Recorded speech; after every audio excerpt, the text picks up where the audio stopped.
За сайн байцгаана та нартай орой мэндийг хүргэе. 2026 оны 1 сарын сүүлийн өдрүүдийн мэндийг хүргэж байна. За ингээд цаг орой болсон учраас би шууд өөрийнхөө одоо ярианыхаа гол сэдвүүдэд орё гэж бодож байна. За эхлээд анх удаа үзэж байгаа хүмүүст өөрийгөө танилцуулъя. За би номтой болог сүнслэг мэдлэгийн өрөөний модератор багш Мишка гэдэг хүн байнамаа. За би авра үздэг, амьдралын код гаргадаг хүний авра энергийн балансыг танилцуулж, амьдралын гол замыг тайлбарлаж өгдөг сүнслэг ажил хийдгээс гадна шалтгаангүй бясалгал хэмээх танхимын бясалгалыг чиглүүлэн удирдах явуулдаг. За мөн ярих бясалгал, бичих бясалгал хэмээх онлайн сургалтуудыг боловсруулсан Намасте хэмээх 21 өдрийн залбирлын группийг бас удирдан чиглүүлэн явуулдаг. За сүүлд намтай болог пэйжуудс маань аврал одоолох хүслийн хайрцаг буюу хүслийн бокс гэдэг зүйлийг гаргасан. За энэ аврал одуулна гэдэг нь юу юм? Ариун мод байгалийн хүч гэдэг нь юу юм? Талархал, уучлал, ерөөл бичиж сурснаар таны амьдралд ямар өр нөлөө, өөрчлөлт гарах юм?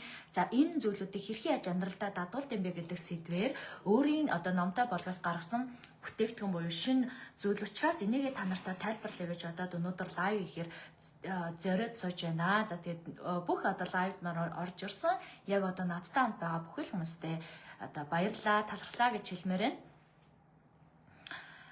За ингээ ер нь номтой болог сүнслэгийн мэдлэгийн өрөө үйл ажиллагаа явуулаад 6 жил болсон байна. Энэ 6 жилийн хугацаанд ерөөсөө миний ингээд нийгэмдээ таниулахыг хүсдэг, тайлбарлахыг хүсдэг, ойлгуулахыг хүсдэг ер нь хэдхэн зүйл байт юм аа. За нэгт нь бол мэдээж би залбирал мөргөл гэдэг чухал юм аа. Энэ бол хүний дотоод дуу хоолой юм аа. Залбирч мөрөх нь чухал юм аа гэдэг мэдгэдэгтүүнүүдийг гаргаж ирж исэн бол ярих бясалгал буюу хоолон чакра, хүний ариуслыг хүрд буюу хоолон чакра гэдэг зүйл хүний үндсэн долоо хүрдний оюуны хамгийн чухал хүрд юм байна гэдгийг бас нийгэмдээ ойлгуулахыг хичээдэг. Яагаад гэвэл ярина бусдад өөрийгөө ойлгуулна, өөрийнхөө зүрх сэтгэлийг таньж ойлгоно гэдэг бол амьдралын маш чухал одоо мэдлгүүдийн нэг учраас ярьж, бичиж чадахгүй хүн бол бусад зүйлүүдийг яаж одоо дадуулан хийх үдэ те.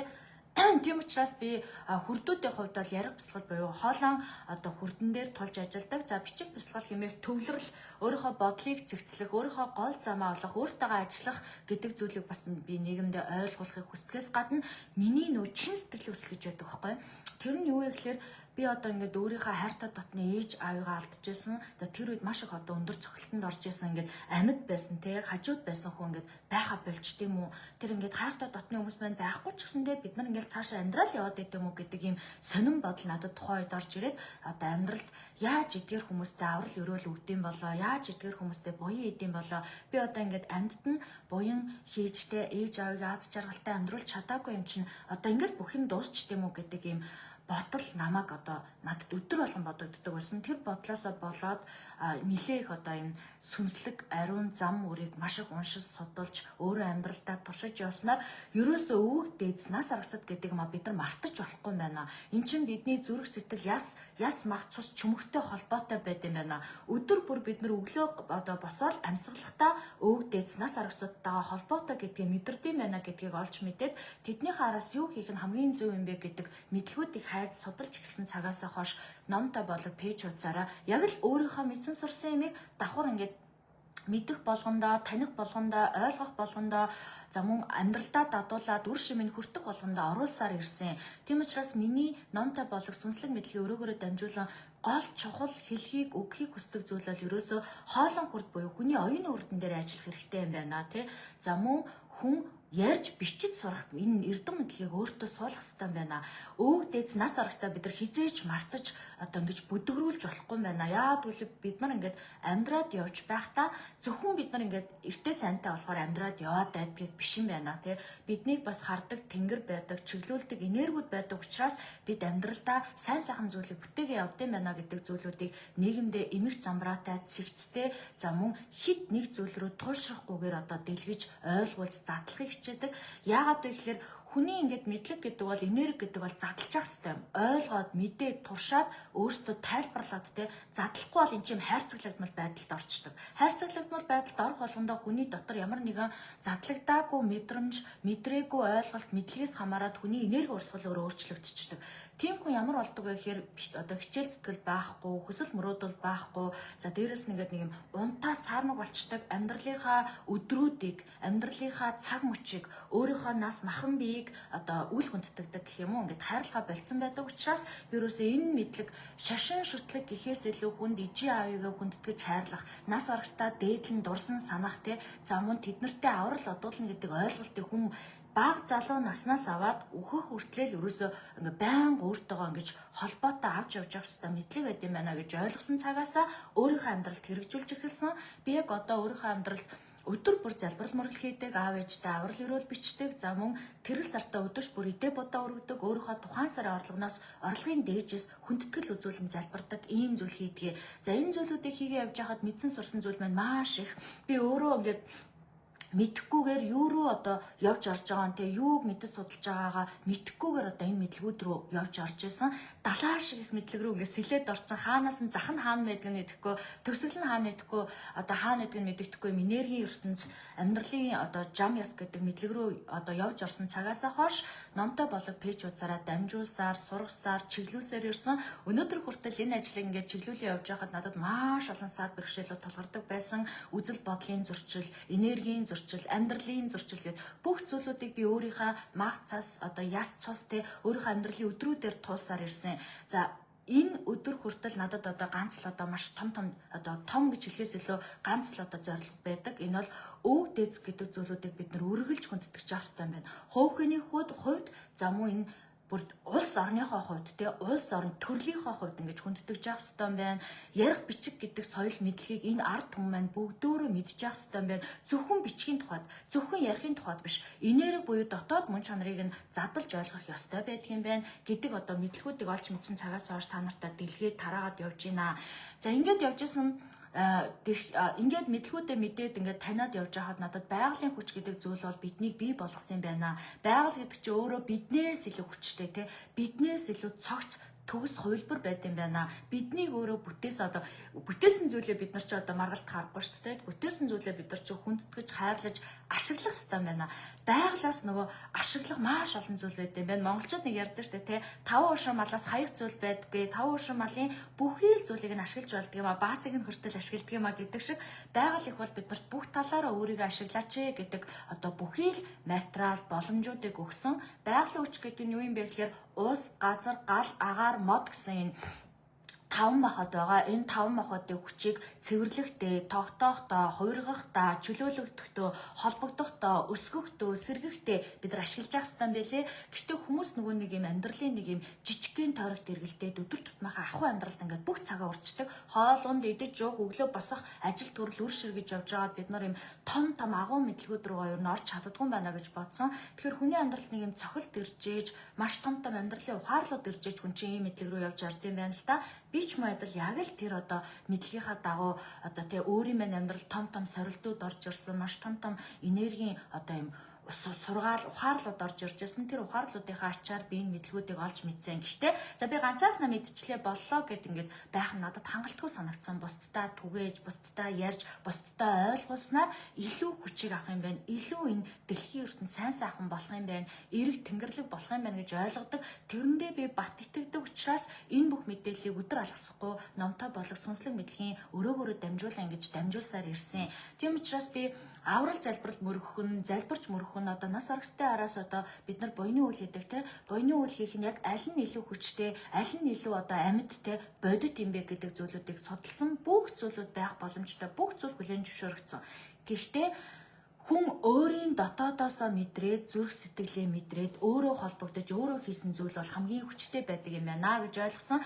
Гэхдээ хүн болгоны энергийн хүрд энергийн баланс өөр гэдэг байхгүй юу? За өнөөдөр над дээр ингээд 5 хүн орж ирж үзүүлээ. Тэр тухайн 5 хүний энергийн баланс тавлаа өөр.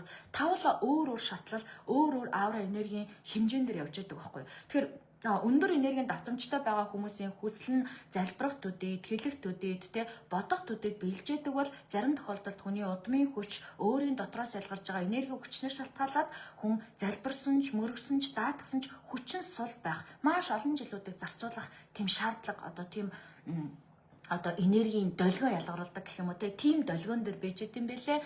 Тийм учраас би энэ хүчийг ерөөсөө энерги дээшээ доошоо байна гэдгээс үл хамааран яаж илүү хүчтэй байх вэ гэдэг аргыг өөрөө судалж олсон. Энэ бол ерөөсөө л байгалийн хүч байгаа байхгүй. Бид нар өөрийн оюун ухаамсар сүнс одоо тарихныхаа мэдлэгийг байгалийнхаа хүчтэй нэмж чадах юм бол бидний энэ хийгээд байгаа залбирал, мөргөл, итгэл, үнэмшил, амьдралдаа бүтээн байгуулын юмыг хий, сори, мэдий, нэг юм хийж бүтээгээд байгаа бүх хүслүүд илүү хурдан, илүү тэнгэрлэг замаар очих боломжтой байд юм байна. Тийм учраас би байгалийн хүчүүдийг судалж эхэлсэн. Энэ байгалийн хүчтэй хүн төрөлхтөө хамгийн ойртох боломж нь юу байд юм бэ те? Хүн төрөлхтөө тэр байгалийн хүчийг шууд боддороо гараараа хэрэгжүүлж бий болгох боломж нь өөрөө юу байд юм бэ?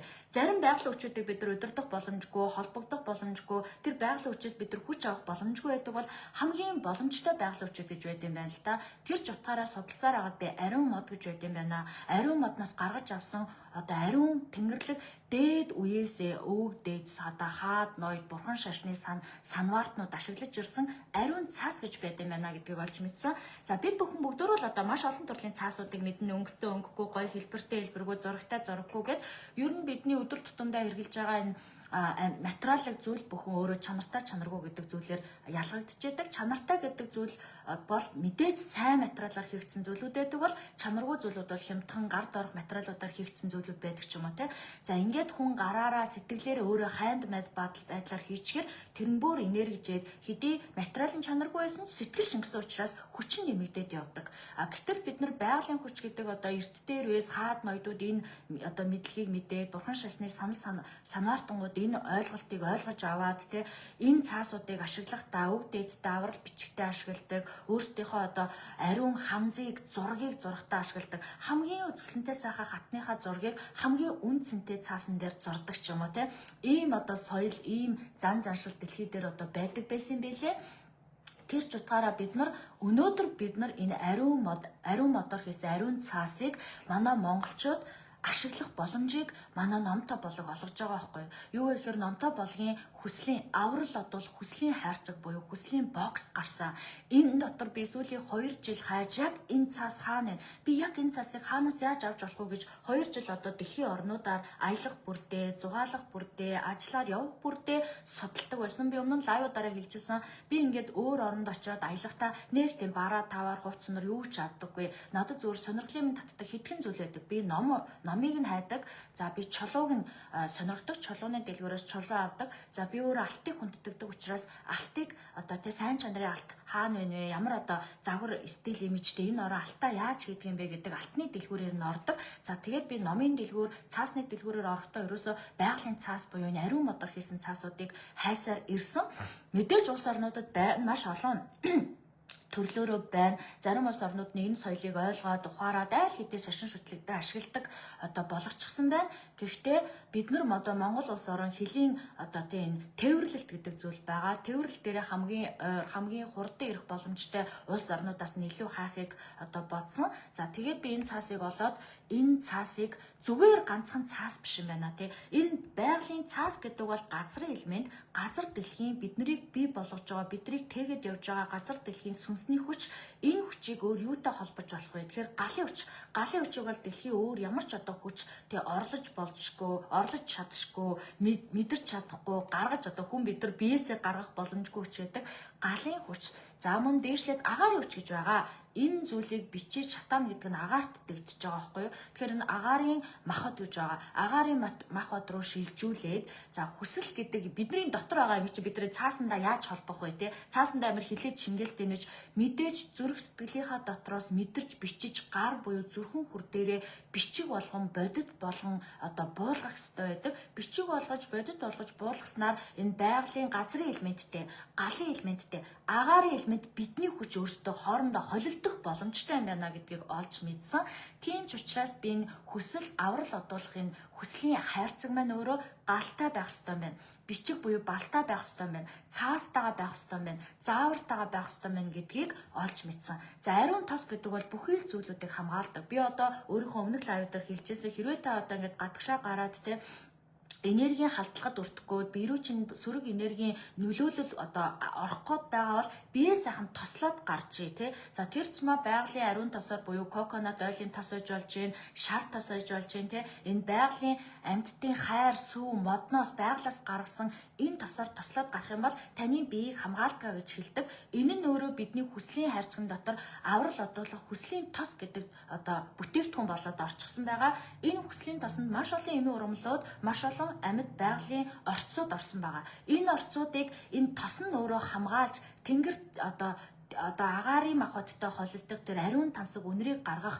зорилготойгоор ингэж нийлж ингэж холбогдсон. Тэгэхээр би өнөөдөр та бүхэндээ тэнгэрлэг ариун одоо дээд эртний хүмүүсээ ашиглаж ирсэн те зүгээр нэг мод гэж байна. Зүгээр модоор хийсэн цаас гэж байна. Гэтэл бүр тэр хамгийн гайхалтай олон жил байгалийн энергийг шингээсэн гал ус мод агаарын 5 махбодыг хүчийг шингээсэн тэр модоор хийсэн ер нь бол одоо эртний хүмүүс за яг одоо энэ дэлхий дээр амьдарч байгаа цэцэн цэлмэг хүмүүс өөрийн урлагийн бүтээлээ хийхдээ зураг зурагтаа хан зүсгээ бичихтэй те дурсгалын зүйлүүдээ за одоо ингэж өргөн барихтаа ашигладаг энэ цаасыг би та нартаа дэлгэж ингэж оруулж ирж байгаамаа. Ингээд галын хүч буюулаа. За манай хүслийн хайрцагт дотор байгаа лаа маань өөрөө зүгээр нэг лаа биш handmade буюу гар аргаар хийсэн байгалийн бас олон орцууд орсон ямар нэг одоо хүний бид хортой материалууд ороогүй тийм одоо лаа байгаа. Ингээд лаа, тос, бал за тэгээд ариун модоор хийсэн хүслийн цаасыг нийлүүлээд бид нар хүслийн хайрцаг буюу аврал одуулах цаас гэдэг одоо ийм бокс хайрцаг болгож ингэж гаргаж байгаамаа. Энэ нь би та бүхэндээ юуг зориулаад байгаа юм бэ гэхээр байгалийн хүчийг ашиглах боломжийг би олгож байгаамаа. Усны хүчийг, газрын хүчийг, галын хүчийг, агаарын хүчийг, модны хүчийг буюу байгалийн 5 махбодын хүчийг цэвэрлэхдээ, тогтоохдоо, хувиргахдоо, чөлөөлөхдөө, холбогдохдоо ашиглаасай. Миний Монголын одоо хүмүүстэй бас энэ зүйлүүдийг мэдээсээ таниасаа гэсэндээ ийм зүйл гаргаж ирсэн. За миний дотоод хүсэл бол зүгээр одоо цаас дэлгэрүүлж цаас зарах нь гол хүсэл бол биш.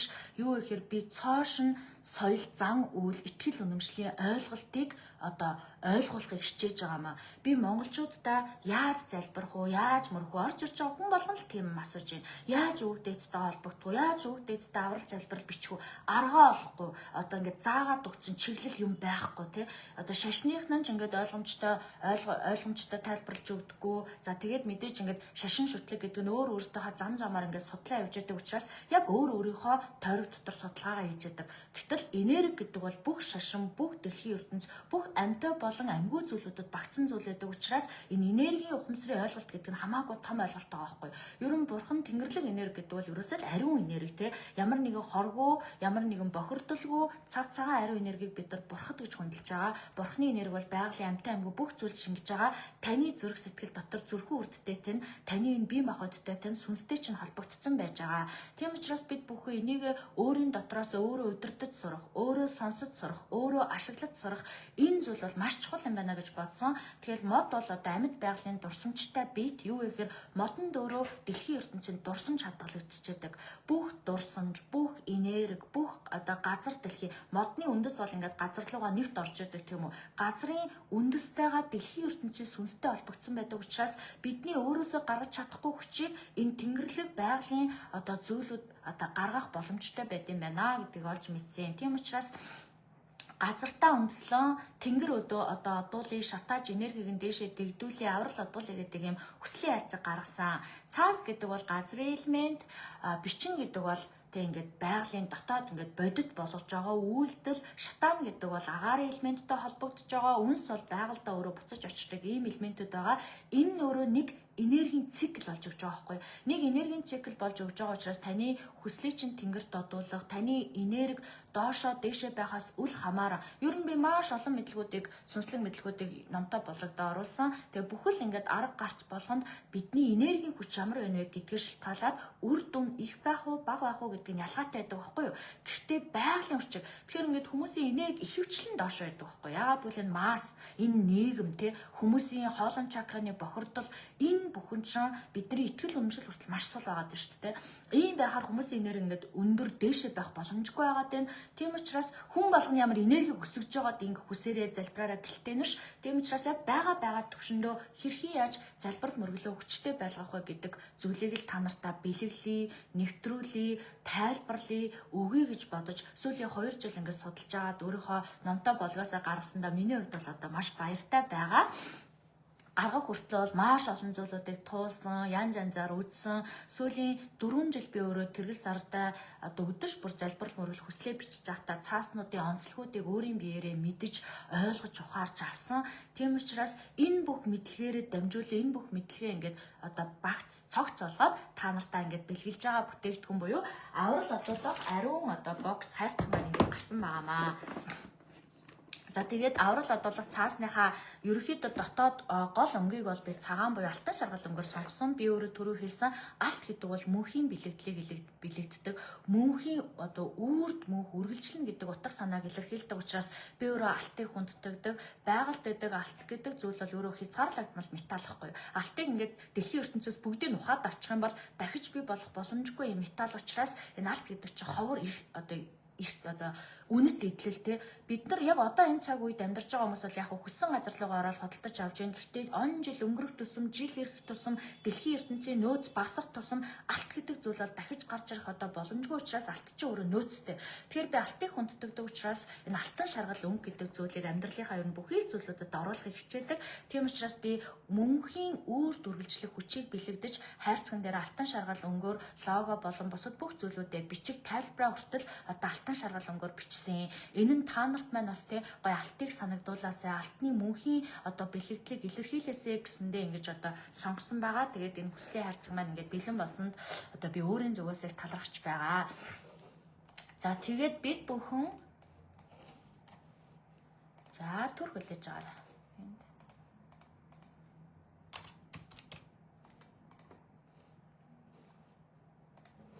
Ингээд тавьчих. За тэгээд бидний одоо дараагийн одоо хэлэх, ярих зүйл гэвэл гомдол сэтгэлийн энергийн хаалтууд гэж бид нар ярьж байгаа. Энэ одоо бидний дотор илэрхийлэгдээгүй гадагшаа гарч ирэх далд ухамсар, далд энерги гэж маш олон юм байдаг. За би нэг кейс дуртай л да. Өнөөдөрхөн орж ирж үзүүлсэн одоо хүмүүсийн ихэнх нь нэг өөрийгөө задлаагүй, өөрийнхөө зан чанарыг таниагүй, өөрийн дотор маш олон гомдлуудыг зүгээр л дарчихсан, эсвэл зүгээр тэр гомдлоо ингээд гомдоол яваад байдаг ч юм уу те. Иймэрхүү энергитэй хүмүүс маш их байдаг байхгүй юу? Ер нь л нийгэм тэр чигээрээ байгаа. Тэгэхээр энэ гомдол гэдэг юм чи өөрөө гомдоол бидний дотор хадгалагдах гэж үүсдэггүй юм байна л да. Уг нь таны сүнсийг чинь хөгжүүлэх гэж, өөрийгөө задлуулах гэж те гомдол төрөхөөр бид нар түүнийгээ задлаад, учрыг олоод, оншийг олоод, тайлбарлаад, эдгээгээд илэрхийлэх хэрэгтэй байна. Ингэж илэрхийлсэн хүмүүсийн оюун бодол санаа цэгцрээд дэлгэгдээд зүрхэн урдынхны итгэвчлүүд сайжраад тэгээ юмд хандах хандлага нь өөрчлөгдөн, амьдралдаа хандах хандлага нь өөрчлөгдөн, амьдралын хэм маяг нь өөрчлөгдөж явах учиртай. Гэтэл бид нар ч нөө яаж задлахаа мэдэхгүй, яаж ойлгохоо мэдэхгүй явсаар юм байгаад тэр гомдлоо маш олон жил хадгалагдаад ингээд дотроо хоримтлуулцдаг. Энэ гомдол гэдэг чинь хий яахгүй юу? Тань дотор бодол үүсчин гэдэг чинь хий болоод дотор хоримтлагдчихаар энэ хийнүүд чинь бидний дотор ингээд яваал байдаг. Энэ хийнүүд энергийн сувгуудыг хааж яадаг, энерги урсгалыг одоо саад дотор үүсвэж яадаг тий. За тэгээд ийм хийтэй байхаар махан биений хувьд бол дотор гэцхийгээр дүрдэг, хоол боловсруулах чадвар сулардаг, өөрийгөө илэрхийлэх хоолой хүрднүүдэд тээг болдог гэд маш олон янзын сэтгэл зүйн гэмтлүүдэд нөлөөлдөг. Тэгэхээр бид нар энэ гомдол гэдэг юм а, сэтгэлийн дарамт гэдэг юм а, өнгөрсөн тохиолдсон үйл явдал гэдэг юм а задлаад, илэрхийлээд гаргаад эннийхээ учрыг олж явах ёстой, ингэж өөрийгөө эмчилж явах ёстой. Тэгэхээр энэ эмчилгээний нэг арга нь өөрөө бичиж шатаах энэ соёл ахгүй юу? Энэ бичиж шатаах соёл чинь дэлхийн нийтэд айл хэдэд төгжчихсэн те айл одоо энэ шашин шүтлэг олон жилийн шашны өндөр хүчтэй байдаг улс орнууд айл хэдийн ашиглаад үр шимийг нь мэдрээд ингээ явж байгаа. Гэтэл бид манай Монгол орн ч өөрөө онцлогтой улс орн, хүмүүс айгүй сүнслэг, байгаль нь өөрөө хүчтэй мөртлөө бид нар шашнаа тодорхой хугацаанд те өөр улс орны бодлогоос хамаарат шашнаа хаалгаж байсан учраас нөгөө цэцэн цэлмэг, нөгөө шидтэй, нөгөө энергийг задлж өгдөг бүх цэцэн цэлмэг хүмүүсээ хилмигдлийн үеэр ингээд одоо хомроглон устгахчихсан учраас бидний дотоодод ингээд тайлагдаагүй, ойлгогдоогүй, шашин шүтлэгийн талаар таньж мэдээгүй маш олон асуултууд үлдчихсэн байхгүй. Энэ асуултуудын хариултыг хинч ингээ хаанаас авахаа мэдэхгүй те. Судар номноос унсан ч нөгөө ухаан хүрхгүй, мэдлэг хүрхгүй, туршлага хүрхгүй хүмүүс чинь сайн ойлгож чадахгүй маш олон жилүүдийг манай монголчууд туулсан. Гэхдээ энергийн 900 эхлээд бүх зүйл өөрчлөгдсөн. Энергийн 900-д хүн төрлөختөнд өөрчлөгдөж гин, дэлхийн ертөнц бурхтын энергич өөрчлөгдөж гин, байгаль өөрөө өөрчлөгдөж гин, улс орны соёл одоо мэдлэг, мэдэх хүн ч гэсэн өөрчлөгдөж байна.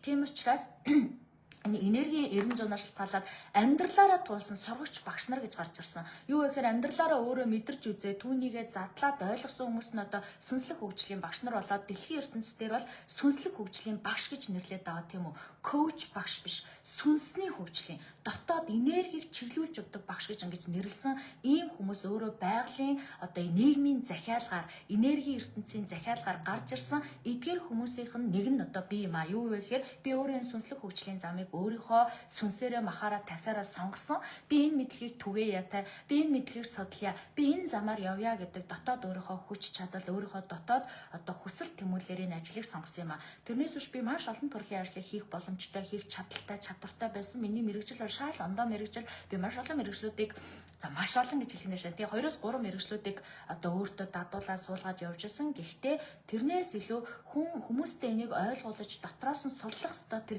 энергиудыг нь чөлөөлөхөд би туслах ёстой байна гэдэг хүслээрээ би энэ ажлаа сонгосон юм а. Тийм ч учраас өдөр алгасахгүй, цаг алгасахгүй мэдээлэл мэдлэг юу л байдгийг тэр бүхнээрээ та нарыгаа дайлахыг хичээдэг. За энэ одоо хүсэл эрмэлзлээрээ би одоо энэ энергийн задаргаануудыг, мэдлгүүдийг, энэ хүсэл хайрцгийг хүснэ бичин гэдэг юм а. Яаж хэрхэн бичдэг, яах ёстой гэдэг зүйлийг тайлбарлах гэж хичээж байгаа. Одоо би ингээд бодит юм одоо бүтээгдэхүүн болгоцсон байна гэдэг нь юу гэсэн үг вэ гэхээр зүгээр нэг хоосон амаараа ярих биш, яг гарт нь бариулаад тэ сэтгэлд нь мэдрүүлээд өөр нь үйлдүүлээд үр шимийн амьдралд нь харуулж иж энэ хүмүүс илүү ойлгох юм болов, илүү мэдрэх юм болов. Нас орсон хүмүүсийн хараас аврал бичиж одоо энийгээ зүгээр л дадал зуршил болгох юм болов те. Заавал нэг юм айхтар баяр ёслол болдог ч юм уу, заавал нэг юм болж иж энийг бичих байхгүй. Өглөө болгон бичгтээ амьдралын дадлаа шүдээ угаадаг шиг л дадлаа болгох ёстой. Өглөө болгон шин энерги, өглөө болгон шин нар мандж байгаа. Тийм учраас энэ амьдралын циклийг бид нар хүндэтгээд шин өглөөдөө зориулаад залбирал хийх, шин өглөөдөө зориулаад хүслээ даатгах, таринаа унших те. За мөн хүслээ даатгах бичих, ариун мод буюу байгалийн хүчийг ашиглаж сурснаар бид нар маш том соёлыг нэвтрүүлж байгаа. Маш том шашны ихтгэл үнэмшлийг бид нар таньж ойлгож мэдж байгаа. Ийм том ертөнц рүү надтай хамт, манай номтой болохтой хамт алхаад явж байгаа бүх хүмүүс хүмүүстэй би талархаж байна. Энэ хайрцгийг хүндэтгэж одоо надаас худалдаж авч байгаа бүх хүмүүстэй би талархаж байна. Хайрцаг юм уу цаас зарахтаа гол нь биш ээ. Эн чинь соёлыг нэвтрүүлэх, итгэл үнэмшлийн шин задаргаа хийхтэй хүмүүсийн бодол санаа, итгэл үнэмшлийг нь дадал зуршилтай нь холбож өгөх, өөрийнхөө дотоод сүнсийг нь холбож өгөх тийм зорилготой бүтсэн бүтээгдэхүүн байгаамаа. Тэрнээс биш одоо зүгээр нэг юм зарыг гэж бодвол би бол зөндөө юм зарж болж байна. Юу гэхээр надаас одоо ингээл лав байна уу, тос байна уу, та энэ зарддаг юм уу, авралын тос, эфирийн тос гэл миний ярьсан сэдв болгонтой холбоотой материалуудыг надаас хүмүүс нэгтдэг. Маш олон жил нэгчээ. Гэтэ би тэрийг ингээд тавиад оруулаад зарж чадахгүй дэ биш болом. Гэтэ надад үнэхээр тийм сонирхол байдаггүй байсан. Гэхдээ би өөрийнхөө дотор сэтгэлээр одоо сүүлийн олон жил судалсан мэдлэгээ соёл болгох гэж, итгэл үнэмшил болгох гэж, шин дадал зуршил болгох гэж, өөрийгөө сонсох эмчилгээ, сэтгэлийн идэрэлт болгохын тулд энэ бүтээгдэхүүнийхээ араас маш одоо хүчтэй, зоригтой бас нэлээд золиостой явсан, нэлээд олон зүйлүүдийг туулсан ч гэсэндээ шантралгүйгээр, зогсолгүйгээр өнөөдөр та нарын урд ингээд бариад зогсож байна. Харуулаад зогсож байна. Миний хувьд бол бас зүгээр нэг бүтчихээгүй маш олон зүйлүүдийг туулсан. Гэхдээ өнөөдрийн хувьд бол аль хэдийн бүтчихсэн учраас тэр олон заланг тарчаад яах вэ гэдэг шиг тийм. Ингээд нэгэнтээ гарчихсан ингээд байж байгаа. За тэгээд бид нар ингээд энэ цаасыг ингээд бичиж хэрэглэхэд бидэрч ямар мэдлэгүүд хэрэгтэй юм бэ гэдэг зүйлүүдээс хэрэг болно тий. Энэ хайрцаг дотор маань 5 өнгийн цаас орсон байгаа байхгүй юу? 5 мах одоо бодгоол гэдэг шиг тий 5 элемент, дэлхийн 5 элемент гэдэг шиг 5 өнгийг би багтааж өгсөн байгаа. Энэ 5 өнг маань тавуулаа өөр өөр зорилготой. Тавуулаа өөр өөр зорилго нь юу вэ гэхээр бид нар зүгээр хүслийг гуйгаал надад тийм өгөөч, надад ийм өгөөч гэж хүлж ихшээ одоо бичиж хүсэж авах ёсгүй байна л да. Тэр цэма яг одоо би та нарт энэ манифест гэдэг маш том ойлголт дэлхий дээр яваад байгаа, Монголд ч яваад байгаа манифест буюу дуудлага гэдэг ойлголтын маш том алдааг би та нарт тайлбарлаж өгье. Энэ юу вэ гэхээр айгүй олон жил ингээ хүмүүс ойлгоод сураад ингээ даатцсан. Тэр нь юу вэ гэхээр хүслээ бичихтэй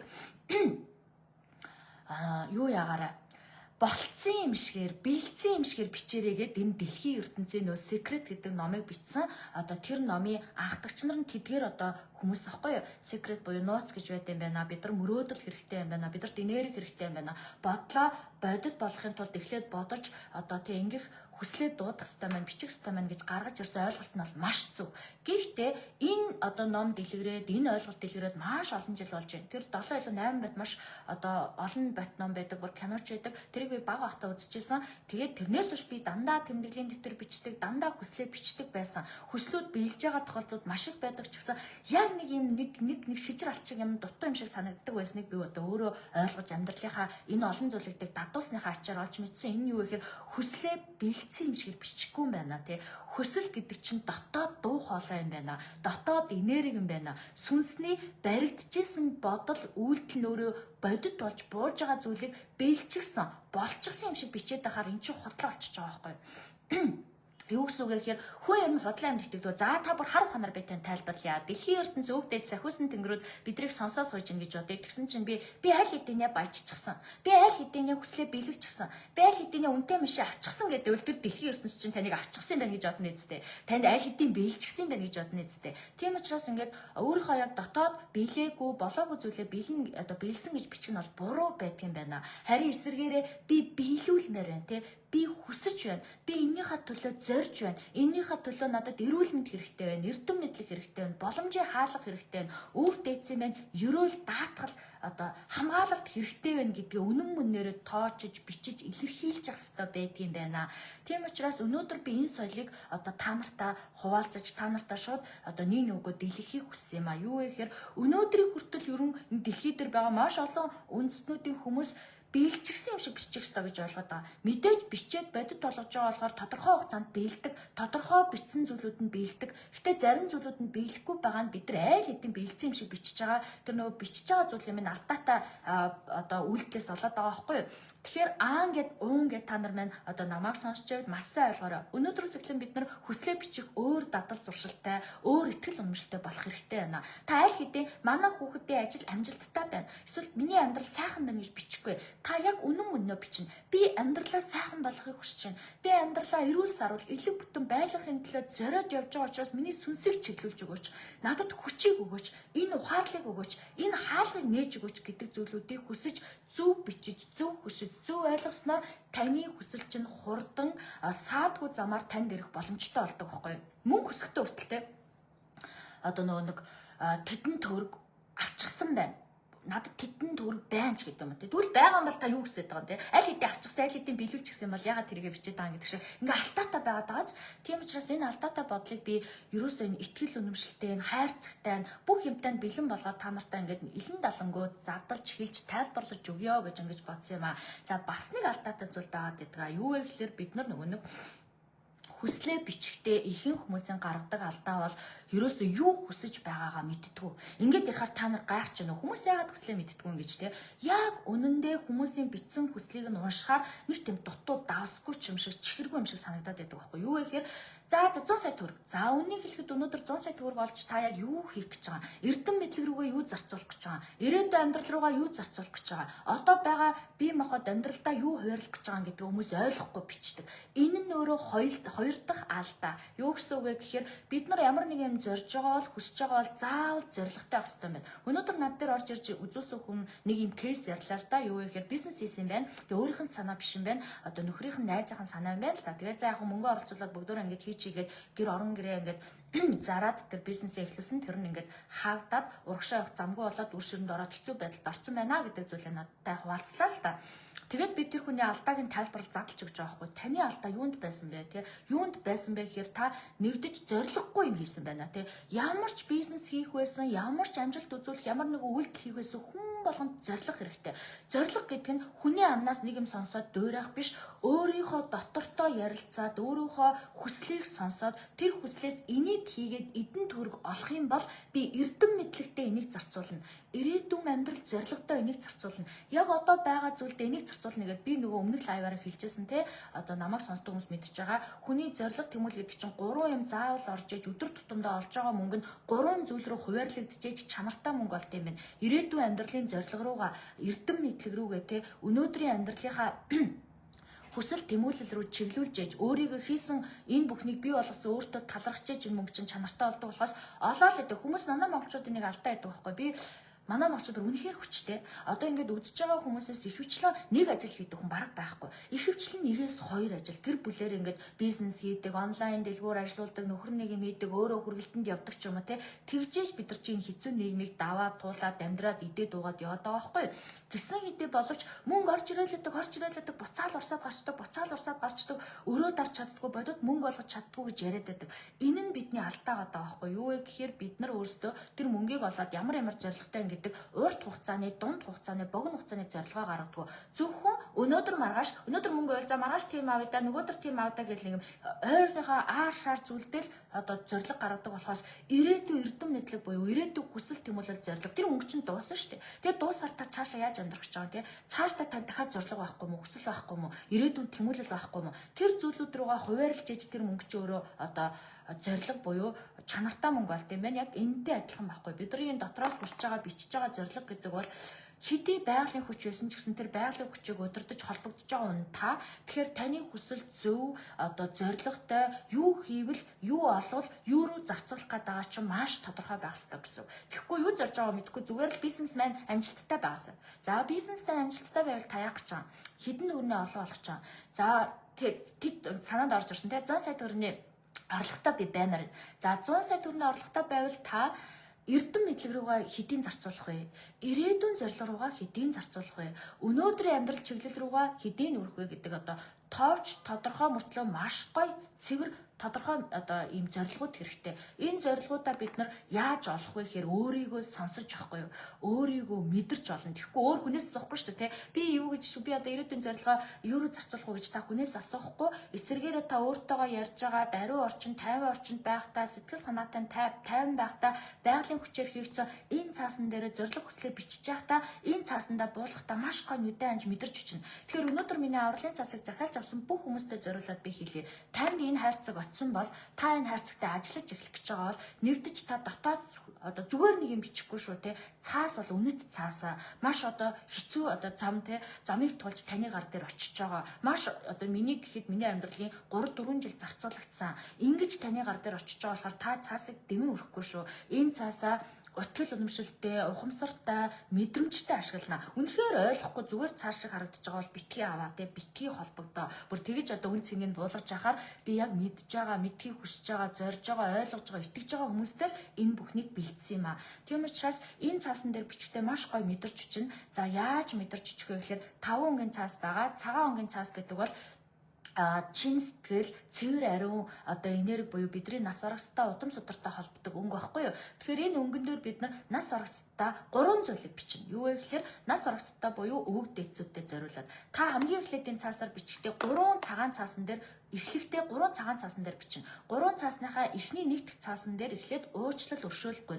Бүх өвөг дээдсүүдээсээ, бүх тэнгэрлэг энергиудээсээ, ижи ааваасаа, нас аргастаасаа та санаатай болон санамсаргүй хийсэн буруутай болон одоо таагүй зүйлүүдийнхаа өмнөөс уучлал гуйж чинь. Ганцхан өөрийнхөө төлөө биш, удмынхаа төлөө, хайртай дотныхоо бүх хүмүүсийн төлөө уучлал гуйж чинь. Хоёрт нь таларх нь өнөөдрийг хүртэл бидрийг хайрлж хамгаалж байсан, өнөөдрийг хүртэл бидэртэй хамт байсан, өнөөдрийг хүртэл надтай яс мах цусаараа холбоотой байсан баярлаа гэд талархаж чинь.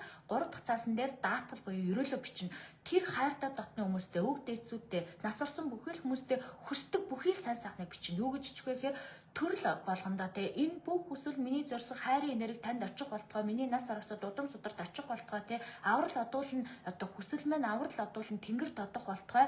За мөн төрөл бүрийнхаа төрөлдөө эрдэм мэдлэгтэй элбэг дэлбэг эрүүл инх амьдрах болтгоо гэд хүнд бид нар сайн сайхан зүйл өрөөхтэй юу хийлтэй те эдгээр зүйлүүдээ хийлдэг. Энэ зүйлүүдээ хийлэх биш бичиж цаасан дээр буулгаад ингээ ариун тосороо тослно. Ариун тос таны хүслийг хамгаална, мөн ариун ангилын өндөр нь таны орчныг бүрдүүлнэ. Шатаачаар тэр утаа буюу уурн агаарын махбодтой холбогдоод очих ёстой орон зайд очдог. Та тэрийг хаа бичих нү гэж харж чадахгүй ч гэсэндээ та өөрөө энийг зүрх сэтгэлээрээ мэдрэх болно. Яс мах цусаараа мэдрэх болно. Тийм учраас ингэж хийх ёстой. За ингээд хамгийн эхлээд хайрцаг дотроос цагаан одоо 3 цаасан дээр хайртай дотны хүмүүстэй аврал залбирлаа биччихлээ. За одоо яах вэ те? За тэгвэл та үлдсэн 4 өнгийн цааснаас тухайн өдөр ямар зорилготой хүслээ бичих байгаагаасаа хамаарат дараагийн өнгийг сонгоно. За хүн өөртөө бас ерөөл хэлж явах хэрэгтэй. Манай монголчууд өөрийгөө ерөөж чаддгүй, өөрийгөө хараагаа яваад байдаг. Юу вэ гэхээр би тийм уухай, би тийм хүчгүй, тийм өөртөө итгэлгүй, би тэгж сураагүй, тэгж боловсроогүй, миний тэр чаддаг юм гэж юу яд юм ч гэдэм. Хүн чи тэрийг чаддаг штэ гэж хэлэхээр үгүй би тэгж чаддгүй гэд ингээд байдаг. Нэг бодлын нэрлэхүүч юм шиг, нэг бодлын одоо өөрийгөө те ерөөж чадахгүй хараагаа даавч юм шиг ийм ойлголтууд байдаг. Тийм учраас өнөөдрөөс эхлэн та энэ ариун модтой, ариун цаастай холбогдож эхлэх гэж байгаа бол өөрийгөө ерөөж сурнаа. Тэгэхээр та цэнхэр өнгийн цаасан дээр өөртөө хүсдэг бүхий сайн сайхнаа бичиж болж байна. Эрүүл инх, гоо сайхан, эрдэм мэдлэг, ажил, хүссэн сансан бүх зүйл чинь саадгүй бүтэх те өөрөөтөө нь бодсон сансан оюуны үрдээс чинь гарсан бүхэн саадгүй бүтэх тэр хүсэл эрүүлийг өөртөө бичнэ. Ингэж чичгтээ нэг цаасан дээр бичиж болно, эсвэл 3 цаасан дээр бичиж болно. Ингээд дандаа сондгоо тоогоор явж байгаа. Ингээд за цэнхэр цаасан дээрээ бичлээ, аврал одуулах тосоо төрхөж хамгааллаа. Одоо яах вэ? За магадгүй танд одоо эд баялагын дэмжлэг хэрэгтэй гэж болно те, мөнгөний дэмжлэг хэрэгтэй гэж болно. За амжилтын дэмжлэг хэрэгтэй гэж болно. Тэгэхээр улбар шар цаасан дээр бол бид нар амжилтаа дуудана. Өөрийнхөө хийж байгаа бизнесийн амжилтыг, зорж байгаа одоо бодит зорилгоодыг, за мөн амжилт гэдэг зүйл чинь саадгүй бүтгэд өөртөө юу хүсэж өрөөж ин түүнийгээ улбар шар цаасан дээр бичиж болно. За гэтэл бид нар чи хайрын энерги хэрэгтэй. Бүх зүйлийг хайраар хийж бүх хүчийг шавхаж авдгаа гэж би хэлжсэн тийм үү. Тийм учраас хайртай дотны хамт амьдарч байгаа хүмүүс байна, хааны ижил эхнэр нөхөр байна, үр хүүхэд маань байна, ижи аав маань байна. Бүгдөө бид нар хайртай тийм үү. Гэтэл өдөр болгоо хайртай шүү, стенгэж шүү гэж хэлээд байдгүй. Тэр цэма манай Монгол нөгөө би биендээ очиод үнсэл тэврээл нэлуурал хайраа илэрхийлэхдээ ерөн жоохон сул ичимхий дотгошоо ингээд тэр зүйл дээр болоод дотгошоо байгаад байдаг шүү дээ тийм. Бидэрт өөрөө тийм соёл байхгүйсэн. Тийм учраас хайртай дотны хүмүүстэй зориулаад хайраа илэрхийлсэн ягаан цаасан дээр бичнэ. Ягаан цаасан дээр бүхэл хайртай дотны хүмүүстэй тэр хайртай хүндээ юу хүсдэг? Ажлын амжилт хүсдэг юм уу? Эрдэм мэдлэг хүсдэг юм уу? Эрүүл мэнд хүсдэг юм уу? Элбэг дэлбэг байдал хүсдэг юм уу? Тэ та тэдэртэй зориулж та биччихээж, өрөөжээж тэр бүхэн чинь дэлхийн ертөнцийн одоо энэ байгалийн хүчээр тантай холбогдож ирдэг байх нэ. За ингээд бид нар ягаан цаас бол хайрын цаас байх нэ. Тэгээ шар цаас байгаа.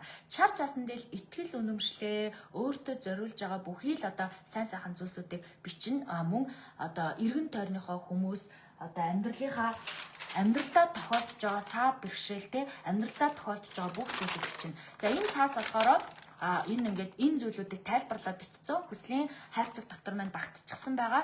Тэгэхээр энэ тайлбарынхаа дагуу та нар маань сая миний хэлсэн өнгө болго ийм зорилготой, ийм итгэн үнэмшилтэйгээр бүтсэн байна гэдэг зүйлийг ойлгоод ингэж ашиглана. За ингээд та хүслийн хайрцагтай буюу ариун байгалийн хүчтэй холбогдож сурж гин. Та итгэл үнэмшлээ бодит үйлдэл болгож гин. Хүмүүс ингээд хүсээд идэг мөртлөө хөвчлэн үйлдэл хийдэггүй. Залбирал гэдэг бол дотоод бохирдлыг гаргадаг. Тэгээ хүний сэтгэлийг эдгээдэг маш том аргуудын нэг боловч яг бодит үйлдэл болгоход хоосон байгаа учраас бид нар үйлдэл болохын тулд бичиж байгаа гэсэн. Бичнэ гэдэг чинь гарын хүч, зүрхний хүч, тархины хүчтэй мэдрэмжийн хүч дотоод дуу хоолой нийлээд бодит болж өгж байгаа. Ингээд бичээ шатаагаад нэг үйлдэл хийчихээр таны үйлдэлийн биед ороод ирнэ. Ментал биед ороод ирэхээр бодлын биед орж ирэх таны амьдралд орж ирэхэд илүү хурдан болж гинэ гэсэн үг ээ. За ингээд хүслийн хайрцагтайгаа бид нар одоо ийм байдлаар ингэж харьцсан байна. Тэгэхээр би одоо нөгөө цаас ч юм уу одоо ямар нэгэн бүтээгдэхүүн зарна гэсэн зорилго гэхээс илүүтэйгээр би итгэл үнэмшлийг, соёл уламжлалыг, шин одоо соёл заншлыг те шин зан үйлийг та нартай нэвтрүүлэхийг ойлгуулахыг хичээж байгаа. Тийм ч учраас өдөр болго ингээд богино бичлэгүүд оруулаад явж байгаа. Намааг үздэг, дагдаг хүмүүс маань бол маш өргөн мэдлэгтэй болоод явж байгаа гэж би итгэж байгаа. Тэр нь өөрийнх нь амьдралд бол үр шимээ өгөөд явж байгаа байхаа. Тэгэхээр ингээд бичээ шатаана гэдэг бол сэтгэлийн эмчилгээ болдог. Энэ үйлдэлийг хийснээрээ та өөрөө даатгадаг, холбогддог, тавьж явуулдаг, идэгдэг, тодорхой шин төвшөнд очдог.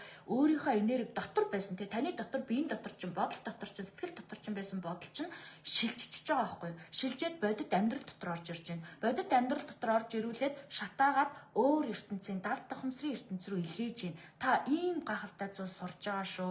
Та ийм гайхалтай зүйлтэй холбогдсон шүү. Та ийм энергийн цикл дотор ингээд багтаад явж байгаа шүү гэдгийг та нартай бас ингээд сануулж хэлье гэж чадсан юм аа. За тэгээд аврал одуулах цаасыг захиасан бүхий л хүмүүстэй маш их талархлаа. Та нарт байна уу асуух юм, сонирхох зүйл байна уу те? Амьдралд ингээд бид нарт хурцтмал асуудал айгүй их гардаг. Ингээл манай үр хүүхэд одоо айгүй ингээл архинд дондж ийн ингэж ийн тэгж ингээл нийгэм байдаг, зовлонгууд зөндөө байдаг. Ийм зовлонгууд тулгардаг боловч бид нар нөгөө яаж гэрчлэхээ, яаж учрыг олгоо, яаж уриалхаа, яаж оюун санаанаас энэ айдсуудаа гаргахаа мэдтгүү. Тэгэхээр дотор байгаа удаан хадгалагдсан айдсуудаа гаргахын тулд энийгээ уран зөгнөл хүсэл тэмүүлэл зураглал болохын тулд бодит үр дүн болохын тулд бид нар тийм үйлдэлүүд хэрэг болоод байгаа. Энэ үйлдэлүүдийг хийснээрээ бид нар те дотоод өөртөөгөө дайсагналцаал гэр бүлийнхээ хүмүүстэй дайсагналцаал яваад байхаа болно. Эсвэргээрээ бид нар эвтэй найртай болно. Эсвэргээрээ бид нар бие биентэйгээ харьцаж сурдаг болно. Дал тохмосор буюу таны нүдэнд харагдахгүй энергийн цикл өөрөө таныг эдгээгээд, таныг цэвэрлээд, таныг одоо хамгаалаад явж байна гэсэн утгатай гэсэн үгээ. За тэгэхээр ухаалаг зөөлөн аргаар бид нар энэ бүхнийг засах аргыг олж байгаа юм байна. Ухаалаг зөөлөн аргаар бид нар энэ бүхэндээ ажиллаад явж байгаа юм байна. Ухаалаг зөөлөн аргаар бид нар энэ төрөгдлөөсөө гараад явж байгаа юм байна. Зарим зүйлүүд хитрхийн нөгөө нэг юм мухар сүсгийн байдаг шүү дээ. Мухар сүсгийн одоо би таны ингээд зүгээр ингээд юм бичээд биелнэ гэж хэлээгүй. Таны итгэл үнэмшил, таны дотоод хүч те, таны өв дээдсүүдийн хүч, та өөрөө бодож сэтгэж ойлгож бичсэн энэ ухаалаг үйлдэлээс чинь хамаарат таны хүсэл хэр хурдан биелхийн, хэр хүчтэй биелхийн, сэтэл нь өөрөө хүслийн чи сэтэл зорилго нь ямар юм гэдгээр шалтгаалаад энэ тань өөрөө одоо таны амьдралд хэрхэн яаж орж ирэх нь одоо батлагддаг байхгүй юу? Тэгэхээр бүх зүйл танаас хамаарна гэсэн үг. Та зүгээр нэг ухамсаргүй бичиж болохгүй ахна, та нэг өөрөө зүгээр нэг итгэл үнэмшлгүй бичиж болохгүй ахна. Итгэл үнэмшлгүй бичих юм бол ерөөсө битгий хийгээрээ тэр нь бараг дээр шүү те. Ухамсартай, итгэл үнэмшилтэй, тогтвортой. Тэгээ энэ зүйлдээ бүр ингээд өөрөө хүндэтгэлтэй хандчихэж энэ зүйлийг чи энерги нь өөрөө бат шингэж орж ирдэг гэсэн үг. Тэгэхээр энийгээ бүр ингээд өвлөгдөх уламжлал те гэр бүл үр хүүхдтэй багаас нь захиж хэлэх соёл болж байна гэж би ойлгож байгаа. Юу гэхээр үр хүүхд маань айц давтдаг амьдрал ахуйн алддаг, ондог, төөрдөг, бодилдаг тийм үү? Бидний хүсээгүй маш олон асуудлууд гарч ирдэг. Гэтэ тэр үед бид нар ингээл юу хийхээ мэдэхгүй те нэг ч одоо шашин шүтлэг гэж яваал, нэг ч бурхныг хайж яваал ингэж явдаг. Харин эсрэгээрээ гэр бүлэрээ хийдэг одоо заншилтай, гэр бүлэрээ хийдэг юм соёлтой, гэр бүлэрээ итгэдэг аргатай байснараа энэ бүхнийг цэвэрлэх, эмчлэх, эдгэх, ангаах, дэлхийн ертөнцийн тэнгэрлэг энергиуд рүү шилжүүлэх холбоог одоо ашиглах боломжтой болж байна гэж ойлгож болно. Тэгэхээр өөрөө та бичээд үлгэрлж байхаар үгэлж байхаар үлгэрл гэдэг үг байдаг тийм үү. Тэгэхээр өөрөө бичээд өөрөө тэрнийхээ хүчийг мэдрээд өөрөө ойлгож авснараа үр хөвгтдээ дамжуулж өвлүүлнэ тийм үү. Тэгэхгүй өөрөө итгэдэггүй өөрөө үлддэггүй чи ингэж гэх юм бол тэр чинь хүчгүй байна. Тийм учраас одооноос эхлэн гэрийнхандаа ч гэсэн гэр бүлийнхандаа ч гэсэн те энэ байгалийн хүч гэдэг энэ ариун цаасан дээр хүслээ бичиж сурыг. Хүслээ бичин гэдэг чинь таны бодлыг ажилуулж байгаа, оюуныг ажилуулж байгаа, зүрх сэтгэлийг ажилуулж байгаа, сүнсийг ажилуулж байгаа юм хүчтэй үйлдэл байгаа байхгүй юу? Тэгэхээр хүслээ бид нар бодож байхдаа өөрийнхөө амьдралыг цэгцэлдэг байх нь, өөрийнхөө зорилгыг олдог байх нь, өөрийнхөө дотоод дуу хоолойг сонсож чаддаг байх нь, өөрийгөө одоо далд ухамсарлан урьж оруулах арга болдог байх нэ. Тэгэхээр хүслээ сонсож зөв зорилготой зөв сэтгэлтэй юм бичнэ гэдэг нь маш чухал. Түрүү миний хэлсэн алдааг давтаж болохгүй юу гэхээр айл хэдийн бэлдсэн юм шиг, айл хэдийн хүссэн болцсон юм шигээр бичээд ахаар чаа эн чинь шал өөр энерги болоо очиж байгаа маа. Эсвэргээр би хүсэж чинь энийг хийхийг зорж чинь миний сүнсийг, миний мэдлэгийг, миний тархийг чиглүүлж өгөөч те. Миний биеийг чиглүүлж өгөөч, миний энерги энэ төрлийг чиглүүлж өгөөч гэдэг юм хүчтэй сүнслэг одоо чиглүүлгүүдийг бичснээр эн чинь өөрөө бат итгэл үнэмшилтэй үнэн бодит одоо итгэл үнэмшил хүсэл болж хувирж байгаа гэсэн. Хоолон чакра гэдэг бол үнэн мөннийг одоо дуудаж яадаг, хүч яадаг, дотоод үнэн мөндөө олоо гэдэг болохоос худлаа одоо энерги биш байхгүй тий. Та худлаа ярих ч юм уу өөрийнхөө итгэл үнэмшиг сонсохгүй сул байснараа өөрийнхөө хүслийг ч гэсэн сул болгоно. Өөрийнхөө зорилгыг ч гэсэн сул болгоно. Зорилгоо хаашаа явж байгаагаа мэдэхгүйгээр та энэ сэдвээ ч ойлгохгүй тий. Тэгэхээр өөрийгөө ойлго. Та ч өөрөө нэг сэдв байгаа байхгүй. Та энэ сэдвээ өөрөө ухаад түнхөөд задлаад яраад энэ сэдвээсээ гарч ирж байгаа зорилгоодыг бичээд биелүүлээд түүнийхээ араас мэдрээд үлдээд явхаар эн чинь өөрөө чадвар болно, итгэл үнэмшил болно. Нэг зүйл суралцж байгаа, нэг соёл, нэг зан заншил суралцж байгаа маш чухал ойлголт болно тийм учраас хүмүүс чинь ингээл нэг юм сонсчоороо яг үлдэж үзээгүй үр дүнг нь мэдэхгүй гэж буцтаа дамжуулсаар хагаад одоо нөгөө бэлдсэн юм шигээр бич гэдэг энэ ойлголт чинь ингээд хүн болгоны дотор одоо хадгалагдсан байгаа байхгүй. Миний хувьд ч гэсэн яг л тэгж бичдэг байсан. Гэхдээ ер нь бол хүний дотоод дуу хоолой ингээд гараад ингээд хүн бичээ сууж байхдаа энэ мэдлэгийг мэдэхгүй ч гэсэндээ яг үнэнгээрээ бичмээр сэтгэл төрдөг байхгүй. Тэрнээс биш яг ингээд нэг юм надад тийм байна гэж бичгээр нэг амар сониртэй. Миний бол бүр гарч явдггүй. Миний тийм юм бичихээр миний бүр ингээд бичих сонирхол төрдгөө. Харин эсвэргээрээ би юм бүрдүүлээд явж гин, ийм хийгээд явж гин, ийм зорио явж гин, энэний төлөө зорж гин, ийм бүтээмээрээ бүтсэн зүйлээс минь ийм үр дүн гараасаа гэдэг зүйлүүдийг үнэн мөнөд тоочоод бичгээр уялдаа холбоо үүсээд өөрөө сэтгэл маань нэгдээд улам илүү бичмээр санагдаад байдаг. Тэгэхээр эхлээд таны үг дээдсүүдээсээ аврал залбирал гуйх одоо бичих энэ зүйл чинь эхлээд та сондоотойгоор 3 цаасаар эхэлнэ. Тэгээ бичээд дадаад ингээд сэтгэл чинь тайвшраад сэтгэлийн илэрхийлэл чинь биелээд өөрийнхөө сүнс амраад ирэхлээр ерөнхийдөө та нэг цаасан дээр бичиж болно. Нэг цагаан цаас, нэг улбар шар цаас, нэг цэнхэр цаасыг ч юм уу те. Ингээд өдөрт 3 цаасыг сонгоод 3 өөр юм бичин. Цагаан цаасан дээрээ аврал залбирал үг дээдсүүдтэй уучлал өрөөлөө, цэнхэр цаасан дээрээ өөртөө хүрч байгаа сайн сайхан зүйлээ, улбар шар цаасан дээрээ мөнгөд баялаг орлого ашгаа ч юм уу те. Ингээд за эсвэл тавуулан дээр бичиж болно ч гэдэг юм. Ингээд өдөр болгоо өөрөөр зорилготойгоор өөрийгөө юуг нэмэрэн, ямар сувгийг нэмэрэн, ямар ухаанаараа холбогдмоор байна, ямар мэдлэгээ дуудмаар байна, ямар одоо зүйлүүдээ өөрийнхөө амьдралд илүү хурдан оруулж ирэх хэрэгцээ танд байна гэдгээр шалтгаалаад. Өнөөдөр биний одоо арьс хуурай байх юм бол би арьсандаа чигшлийн тас авна штэ тий. Тийм учраас нөгөө хүнд чинь ямар хэрэгцээ байна тэр хэрэгцээндээ тааруулан юмаа сонгодог шиг хүсэл гэдэг чинь бас яг адилхан. Таны амьдралд ямар хэрэгцээ байна? Өрний асуудал байна уу? Эсвэл одоо эв түнжингийн асуудал байна уу? Эсвэл хоорондоо ойлголцохгүй байна уу? Ямар л тийм хэрэгцээ байна? Тэр хэрэгцээн дээр тулгуурлаад өөрийнхөө бодол сэтгэлээс үнэн мөнөө бичиж чадсанаар амьдралдаа энэ бүхнээ суулгаж чадна, дуудаж чадна, замдаа гарч чадна, эрдэм мэдлэгээ тэлж чадна. Мөн бусдаас ингээд зөвлөгөө авахгүйгээр өөрөө өөртөө зөвшөөрөл олгож байгаа байхгүй юу? Бичиж бодит юм болгоно гэдэг нь өөрөө зөвшөөрөл олгож гин гэсэн. Та өөртөө зөвшөөрөл олгож гин, таны энэ зөвшөөрлийг байгалийн хүчээр дамжуулаад дэлхийн ертөнцид зөвшөөрөх юм бол энэ хоёр циклийн чинь одоо динамик дээр одоо тэр хүсэл чинь биелэх одоо энергиуд бүрэлдэж өгдгөө. За, сувдаа маань орж ирсэн байна. Сайн уу? Миний бяцлаглалын шав. За тэгээд мөн над дээр бас ирж үзүүлдэг. За сүүлийн үед үннээрээ бичээд залбираад байсан зүйл яваа юм байна гинэ. Сувдаа манаас дэвтэр аягүй хөтэлдэг. Тэгээд над дээр орж ирээд үзүүлэхдээ манай бяцлал сууж байхдаа надад бас дэвтэр бэлгэлжсэн маш гоё дэвтэр.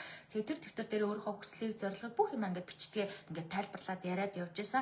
Сүүлийн үед яг үнэнээрээ бичмээр санагдчихсан гинэ. Ер нь ингээд өмнө бичгтээ надад ч тийм алдаа байсан. Юу гэхээр бэлдсэн юм шиг бичгтээ болцсон юм шиг бичих. Тэгэхээр тэгтээ нэг болохгүй байгаа юм шиг санагддаг байсан ч гэсэн зарим үедээ ингээд өөрийгөө бүдгэрүүлж чинь тодруулж чинь ингээд алдаа оноотой янз өнөөдөр хүн чинь олон жил хийж явж байгаад өөр шим гол санаа учир холбогдол мөн чанарыг нь ойлгоод ирэхээр ингээд задлж чадчих байгаа байхгүй. Задлаа тайлбарлаад өнөөдөр би задлаж тайлбарсан мэдлэгээ тантай хуваалцаж байна гэсэн.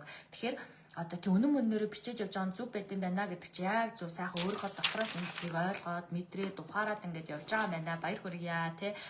За ингээд ийм зүйлүүд байна. За өөр мартагдсан та нараас минь одоо асуумаар байгаа энэ цаасны талаар ч юм уу эсвэл ихтгэл үнэмшлүүдийн аврал одуулж бичгийн ач холбогдлыг нь асуумаар байгаа зүйл байвал асууж болно. Би гэхдээ ер нь номтой болоод сүнслэг мэдлэгийнхаа өрөөгөөр дамжуулаа өдөр болгон нэг цаасан дээр бичгээд ямар одоо үр дүн гардыг бэ гэдгийг богино одоо видео хичээл болгоод оруулж байгаа. Тэгэхээр манай дагагч нар маань намайг сонсдог холбогддог хүмүүс маань аль хэдийн ойлгоод ухаарл хичээл аваад явж байгаа. Түүнийг нь баттгаад арай илүү нэг юм урт хугацаанд чөлөөтэйгээр те ингэж одоо тайлбарлаж задлж өглөө.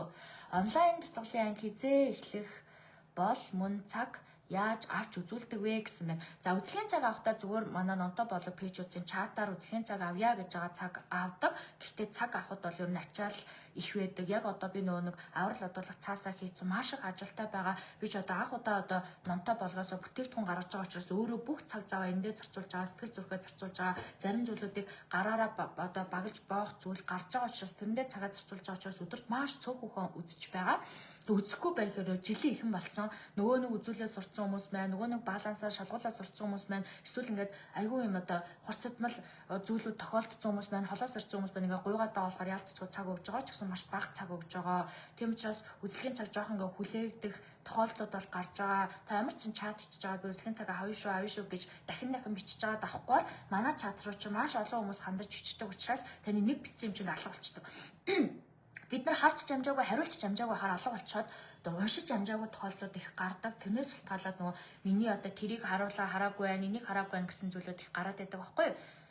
Тийм учраас та одоо цаг авах хүсэх юм бол чат бичиж байгаа давнаа. Тэгээд уйггүй ер нь харталмайн бичээрэй. Тэгэхгүй бол олон янзын онлайн сургалтуудыг асуух тий янз бүрийн шалтгаанаар хүмүүс чат руу ханддаг учраас ер нь ачаалттай байдаг юм аа.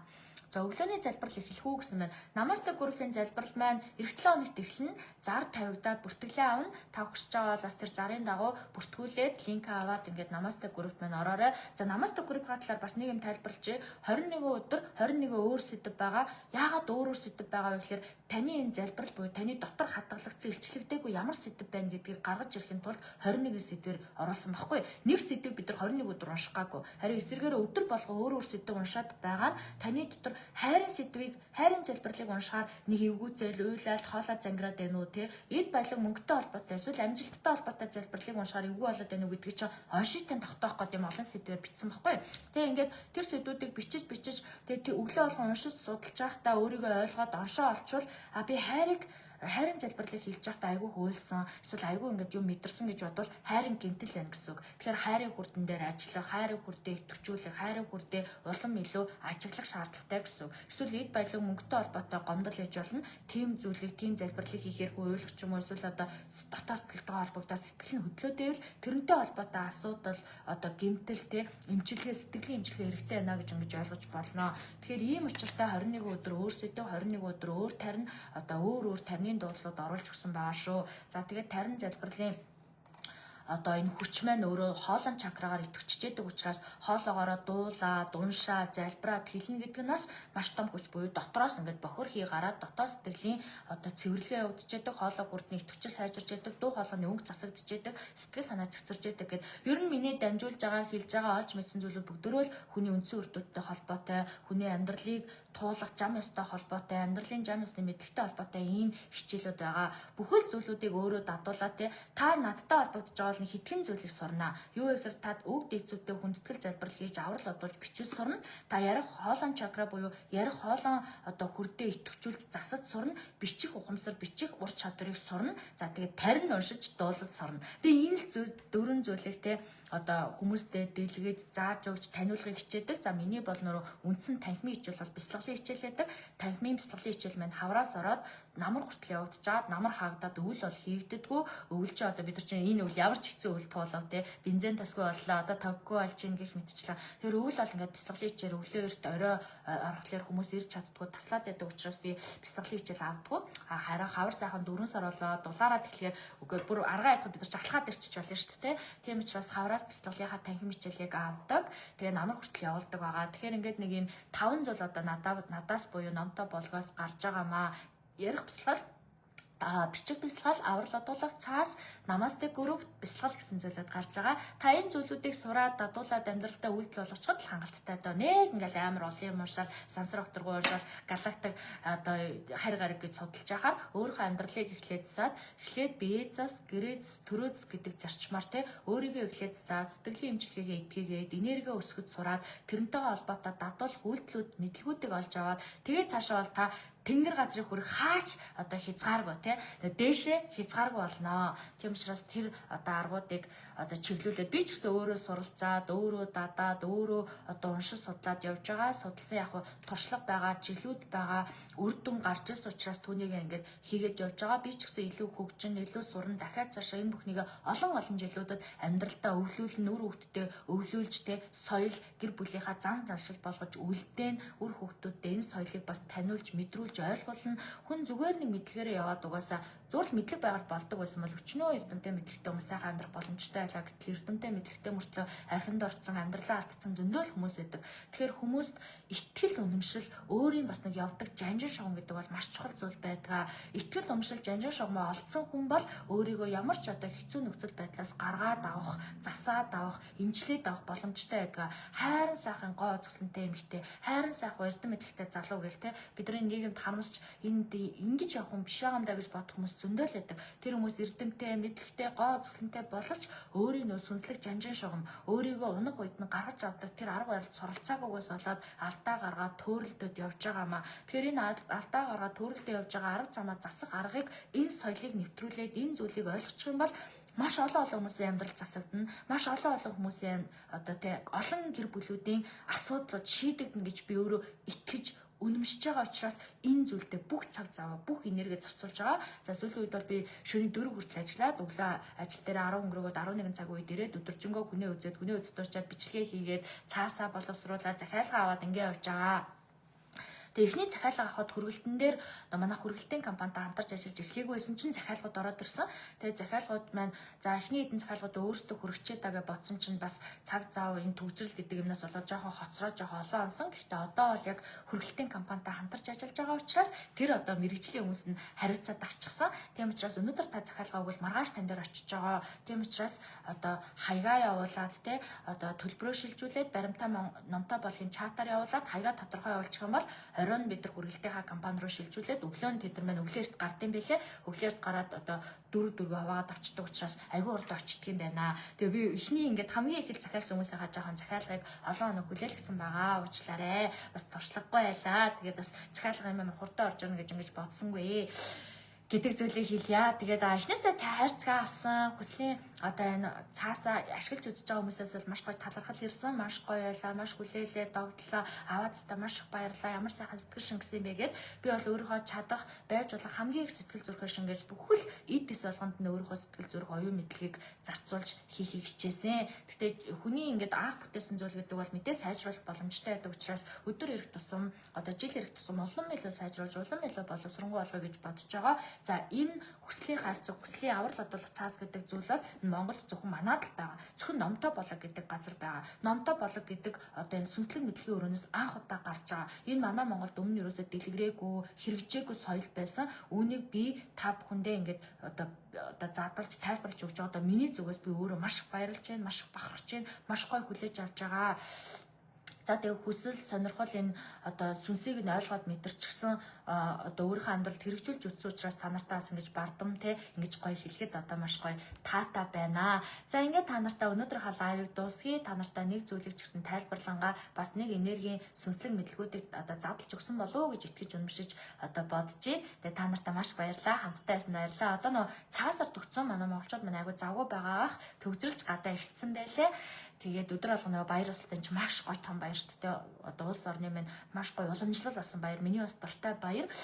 Тийм учраас одоо бүгдөө завгүй байгаа хаа. Гэхдээ ямар ч байсан гоё одоо гэр бүлэрээ тий бас бэлгэндээ ингээд өгч болно. Тэгээ ийм гоё аврал бол ариун цасаар хийсэн өслийн цас байд юм байна. Дотор нь тайлбар байгаа шүүгээд хайртай дотны хүндтэй хүмүүстэй, настай хүмүүстэй, хайртай найз нөхөдөө бас бэлгэнд хүмүүсийг авч илээ.